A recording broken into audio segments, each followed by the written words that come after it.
All right, Coach, walk us through Saturday. You know, it started off with two guys in the consolation rounds fighting for a third place medal, and both Jacob and Logan, they wrestled well, but had two really tough opponents. They both lost their first round match. Jacob was able to come back and beat a kid who was kind of the odds-on favorite to be the state champion and finish as a 5th place medalist. And then, you know, you got Logan Slater, who just wrestled a whale of a match for 5th and 6th, got beat late on overtime takedown, but I tell you what, both those guys came away with medals, and that was awesome. And then, you know, you look at what happened with Damien there. Obviously, ran into a tough kid, Billy Higgins from Omaha Skuts, one of the best in the States. I thought Damien Green wrestled a great match. We were able to keep it close. We were within striking distance late and just couldn't close the door on him when we needed to. 3 words to describe Damien. Competitor, warrior, and legend. And I'm going to say those 3 things because that kid competes his tail off in everything he does. He's a warrior. He will wrestle banged up, he will wrestle hurt. That kid brings his lunch pail every single day to the practice room and just battles his tail off. And I'm going to say legend because if you're a state runner-up, man, that's something people can never take away from you.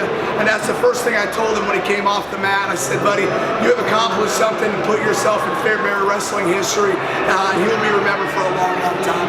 His smile on the medal stand said it all. Yeah, absolutely. You know, and it's so awesome as a coach when you see a kid put that amount of work into something and to see it pay off. What a great thing to watch as a coach, man. That's why I enjoy what I do.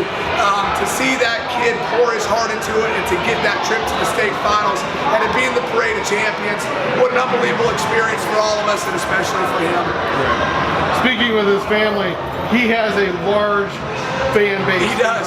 Yeah, you know, and they're all wrestlers, man. That is a wrestling family. He was born and raised a wrestler. He came from a big background of wrestlers in his family. Humongous support system with his family. And also the whole community of Fairbury rallied around every one of our kids. And so it's great to represent this town and this community.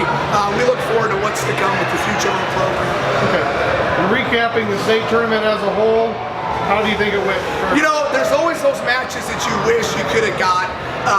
There's no such thing as a perfect state championship.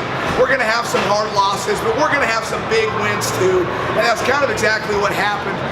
If you told me coming in that we'll have 3 state medalists and get a state finalist, I would have been ecstatic with that. I would have liked to see a couple of our seniors get on the medal stand. To see them in their careers not getting that ultimate prize is tough. But you know what? We tied a school record with 3 state medalists and bringing 8 guys down here, 4 of which return, 2 of which are returning medalists next year. What more can you ask for? And hey, it's wrestling, man. You gotta love every minute of it anyway.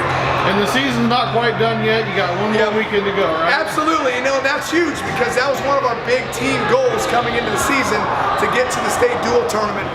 We talked about it all year long. We talked about how much of a great team accomplishment that would be. And when I say that, that involves our non-qualifiers and our JV kids, because every one of those guys has contributed in some way to get us to the state dual tournament. We get to bring everybody down there. We got 4 coaches and 23 wrestlers that get to experience the state dual tournament, and I'm excited for next Saturday. All right. Thanks again, Coach. Thank you, man.